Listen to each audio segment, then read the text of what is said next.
humming even, la da da da da, just la la la, la la la la. If you can hear their voice coming through, that is so precious.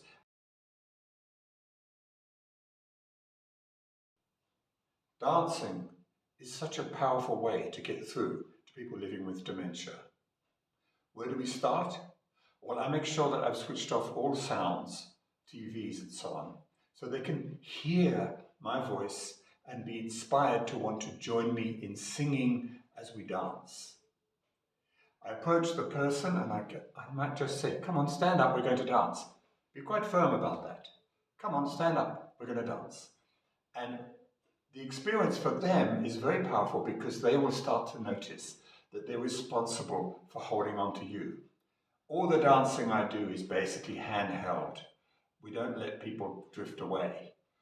We hold them so they can hold us.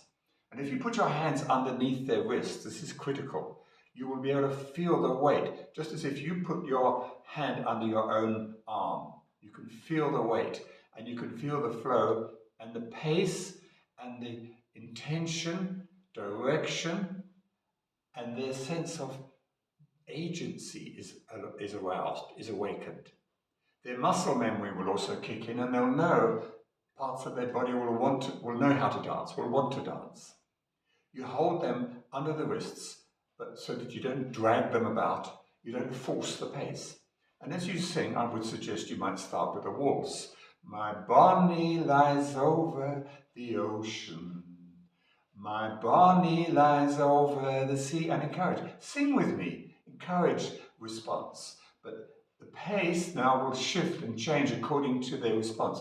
They may be very slow, in which case you slow down the song. My bonnie lies over the ocean. Oh, bring back my bonnie to me. And of course, this is an intimate experience of you singing with them, of singing close to them, and of them having an access to you in a way that is quite unique.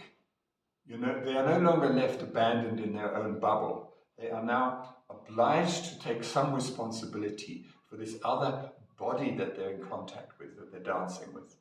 It gives them a feeling of energy. It might even stimulate all kinds of responses that you don't expect. Memory will kick in. And they'll have a feeling that they have got some kind of communication here. And that sense of communication and agency is gold. It's so rare. For anyone who's left abandoned in a chair, abandoned in their own bubble, this is a very rare and powerful experience. And the reason I don't have recorded music is to encourage their voices to be part of the process. So that humming even, la da da da da, just la la la, la la la la. If you can hear their voice coming through, that is so precious. And if they are singing, follow their lips, follow the speed with which they are singing. And if you look at their lips while they're singing, they will sense that they are leading you rather than you guiding them. And so you'll get that sensation, they'll get that sensation of having agency.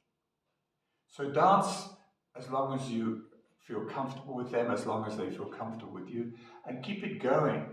And just switch songs if you need to something maybe a little more rhythmical if you want to, da da da da da da da da da, or something slower, or even a marching rhythm, dum dum dum da, la la la la la la la la la la la la, and so on. It's not really important what you sing so much as whatever gets through.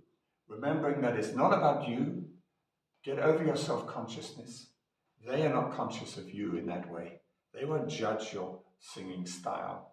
Just like when you dance with a child, the child doesn't judge you.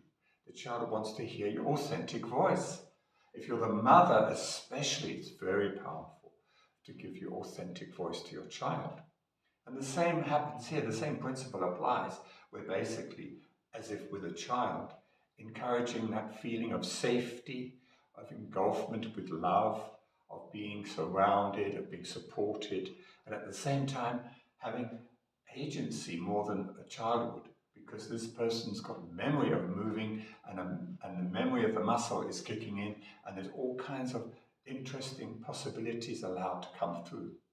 If they tend to want to fall back into a chair, move away from the chair so they're not tempted to do that, as long as you know that you can hold them to prevent falling.